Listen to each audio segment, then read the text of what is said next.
Welcome to Fran's Friends, and join me in my crafting journey. Fran put the magic in the weed. Weenie dog bookends, you'll believe. A pair of paws in top and thread. Weenie dog bookends hold what we have read. Welcome to Fran's Friends. I took on a little bit of a lighter project to get my hands a bit of a rest. And when I was going through this lovely magazine from 1985, I came across the God's Eye Christmas tree that I made, and there's a video on the website on that to go with the Keeping Christmas Alive. But what I also found was I found a really adorable little called it a Saltbox Suzie Bookends. And I thought, what a really interesting idea to utilize a Daxi pattern into making bookends. So I thought about it and thought, okay, what they used was a salt box. And back in about 1985, I think the salt came in little round containers.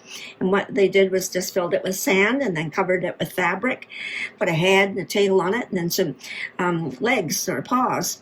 So I thought, what can I use? Because I don't think they make those soap box containers anymore. So what I did was I thought maybe a peanut butter container, or what I came across was using round chip containers.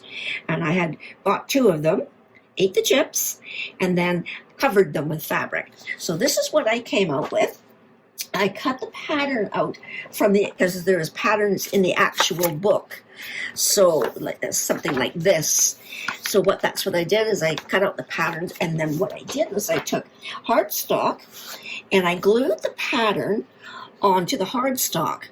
This would be the section for the round container. And it called for having it cut off and then stuffing it. But what I thought I'd do is instead, I would just make it one whole piece and then do the end. And that's what we did. So actually, this is what it came out to look like. This is the actual, here's the end piece that I put on. And what I used was just one of my end pieces for my joints. And I covered it, drew it close, and then what I also did was the fabric that I used, funny enough, is an old hide-a-bed that I had in a condo, and when I got rid of the bed, because I didn't need it, I kept the covers on the pillows of the hide-a-bed, and I've utilized that quite a bit in some of my projects. What I did was I did machine quilting to give it some texture to it, and then it's nice and heavy duty, and I wanted this piece to be really good and sturdy so it could hold some books. Then I sewed it all the way around, and then I filled it with polyester fiber, and then I put I filled the chip container with aquarium gravel, and then I taped it all up, and then I shoved it into the canvas, and then drew a really tight gathering around and pulled it tight and tied it off. So that basically is what it looks like. Now, with these little hearts, I did a Daxi using my little Daxi's old coat that my mother knit for Christmas one year. And I'll enter another picture of that one. So I utilized that as well because I had some left over. Then I just used buttons for the face, for the eyes, and then just a pop-on. So I think it turned out quite well. And of course my signature hearts. Now on the back end, I did the same thing.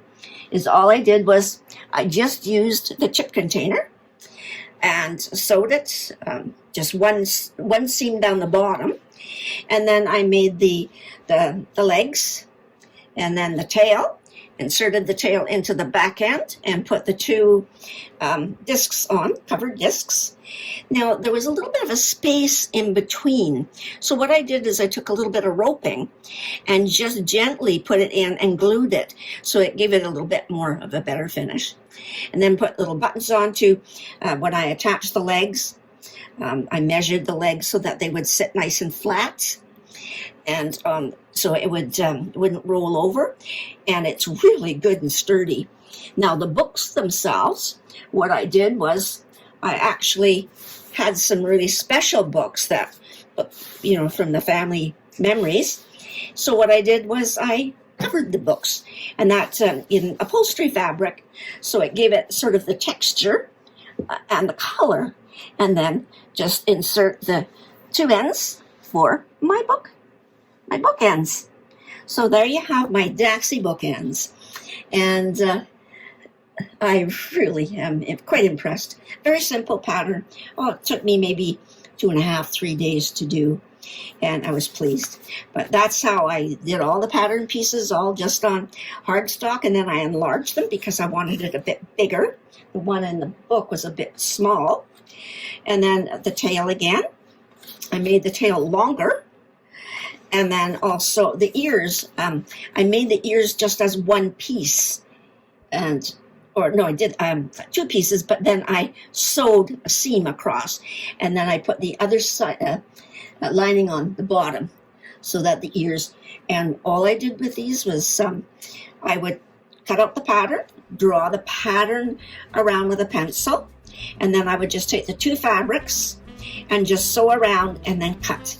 That's a really simple way of doing it rather than cutting out 2 pieces and having to make sure that they match up together. So it's a very simple technique.